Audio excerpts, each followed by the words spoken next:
જે કંઈ રસોઈ બની હતી એક થાળમાં લીધી, એક રૂમાલ ઢાંક્યો, પરત ભરેલો, અને એ વહુવારું ધીમે ધીમે ડગલા માંડતી જે જગ્યાએ સંત બેઠા હતા ઓટા ઉપર, લીમડાનું ઝાડ, ત્યાં ઓટો બેઠેલા, અને કીધું સંત પધાર્યા છો મારા ગામ, મારા આંગણે, આપ હરિહર કરો. ત્યારે સંતે કીધું મારી શરત મેં આગેવાનોને કીધી છે. મારી શરત એ છે કે 100 યજ્ઞ જેને કર્યા હોય એના હાથનું જમવું. આગેવાનો મૂંઝાણા હતા, કારણ કે ગામના તોરણ બંધાણા, એટલા બધા હવન થયા નહોતા, હવન યજ્ઞ થયા નહોતા, બ્રાહ્મણો નાની ઉંમરના હતા કે એમને એટલા યજ્ઞ નહોતા કર્યા. અને જો તમે 100 યજ્ઞ કર્યા હોય તો તમારા હાથનું જમવું.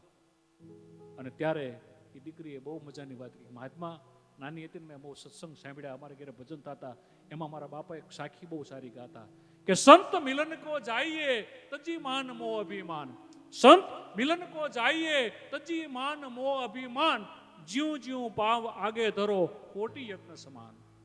તમે તો 100 યજ્ઞની વાત કરો છો ને, પણ એક એક ડગલું સંતને મળવા જતા હોય ને તો કોટી એટલે કરોડ યજ્ઞ જેટલું મને પુણ્ય મળે.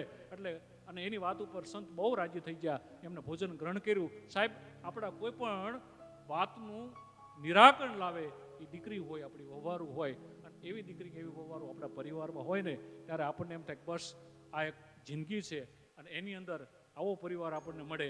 અને એવા પરિવારના એક દીકરી, એને 1100 રૂપિયા ગૌ માટે, ગાયો માટે, ઘાસચારા માટે આપ્યા છે. એમના અહીંથી વંદન. અને એમના પિતાજી પ્રવીણભાઈ આપણી વચ્ચે નથી, ત્યારે એમને આપણે સંતોના અંતરની શ્રદ્ધાંજલિ અર્પવા માટે ફરી પાછા હું વિષ્ણુભાઈ અને માલાબેનને વિનંતી કરું.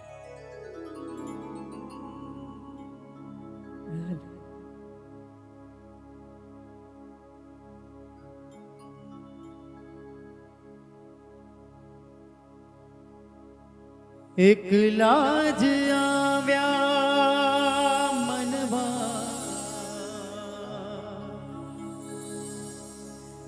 એકલા જવાના,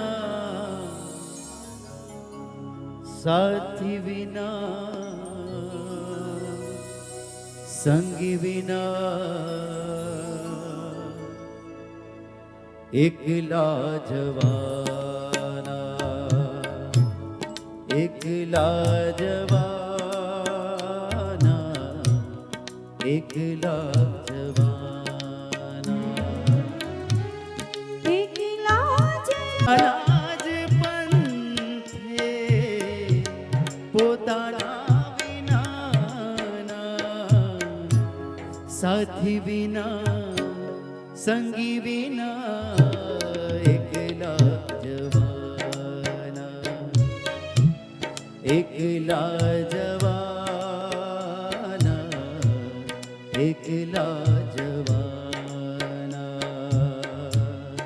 એકલા જવાના,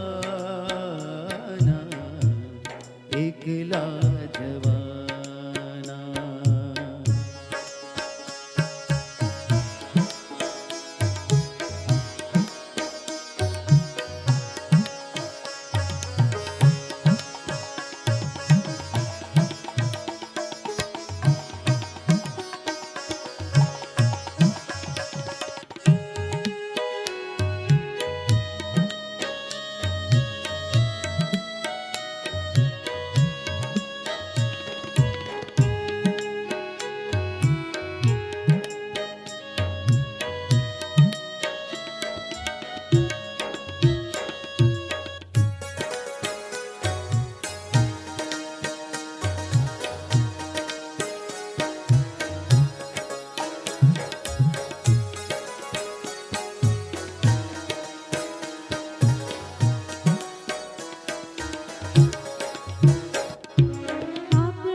ના